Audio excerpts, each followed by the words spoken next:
Delhi liquor కేసులో MLC కవితను CBI arrest చేసింది. 10 రోజుల పాటు ఆమెను కస్టడీకి కోరే అవకాశం ఉంది. ఇదే కేసులో ఆమెను ఇప్పటికే ఈడీ అరెస్ట్ చేసింది. ప్రస్తుతం ఆమె తీహార్ జైల్లో ఉన్నారు.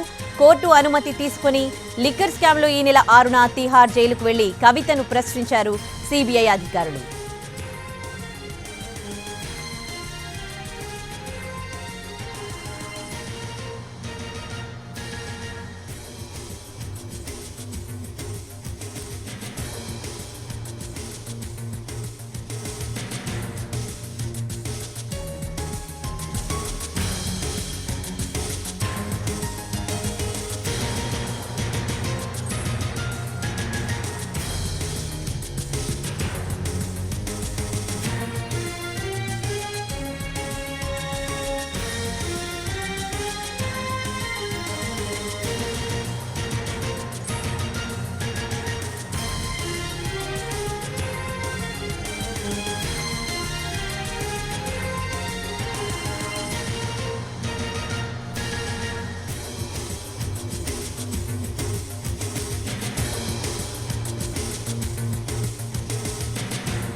మార్చి 15న కవితను ఈడీ అరెస్ట్ చేసింది. మొదట 7 రోజులు, తర్వాత 3 రోజులు కస్టడీలోకి తీసుకుని ప్రశ్నించింది ఈడీ. ఆ తర్వాత ఆమెను జ్యుడిషియల్ కస్టడీ విధించింది కోర్టు. గత నెల 26 నుంచి తీహార్ జైల్లో ఉన్నారు కవిత.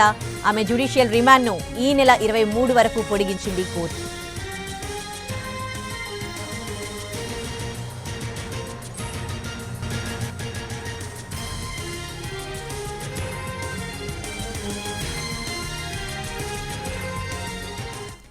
ఎమ్మెల్సీ కవితను సిబిఐ అరెస్ట్ చేసింది. ఇదే అంశానికి సంబంధించి పూర్తి డీటెయిల్స్ మా ప్రతినిధి రాజు ఢిల్లీ నుంచి లైవ్ లో అందిస్తారు.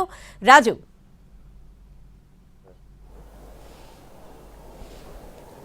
ఉదయశ్రీ, ఏదైతే అంటే గత నెల మార్చి 15వ తేదీన కవితను మొదట ఎన్ఫోర్స్మెంట్ డైరెక్టరేట్ అధికారులు అరెస్ట్ చేశారు. సో హైదరాబాద్లో కవిత నివాసంలోనే అరెస్ట్ చేసిన తర్వాత అక్కడి నుంచి ఢిల్లీకి తీసుకొచ్చారు. ఢిల్లీలో రాత్రంతా కూడా ఈడీ హెడ్ క్వార్టర్స్లో ఉంచుకొని ఆ మర్నాడు రౌజ్ అవెన్యూ స్పెషల్ కోర్టులో కవితను హాజరుపరిచారు. సో హాజరుపరిచేటటువంటి సమయంలోనే 10 రోజుల కస్టడీ కవితను ఇవ్వాల్సినటువంటి అవసరం ఉంది. కవితకు ఏదైతే లిక్కర్ కేసుకు సంబంధించినటువంటి వ్యవహారంలో విచారణ జరపాలని చెప్పి ఈడీ కోరింది. అయితే మొదట 7 రోజులు ఏదైతే ఈడీ కస్టడీకి ఇచ్చారో ఆ తర్వాత మళ్ళీ 3 రోజుల పాటు పొడిగించారు. సో ప్రస్తుతం కవిత తీహార్ జైల్లో ఉన్నారు. తీహార్ జైల్లో జ్యుడిషియల్ రిమాండ్లో భాగంగా ఉన్నారు. అయితే లిక్కర్ కేసుకు సంబంధించి ఇప్పటికే అంటే ఈ కేసుతో తనకు సంబంధం లేదు, ఖచ్చితంగా బెయిల్ ఇవ్వాలంటూ మధ్యంతర బెయిల్ పైన అంటే తన కొడుకు పరీక్షల విషయంలో కావచ్చు, లేదంటే ఒక మహిళగా లెజిస్లేచర్గా కూడా తనకు బెయిల్ పొందే అవకాశం ఉంది.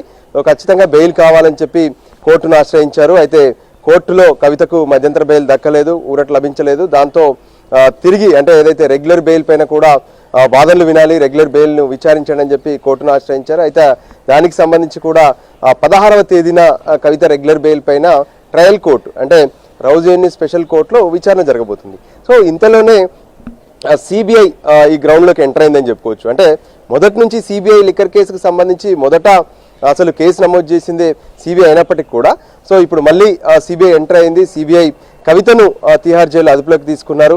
సో రేపు కోర్టు ముందు కవితను హాజరుపరచబోతున్నారు. Udayasri, right, thanks for the updates Raju.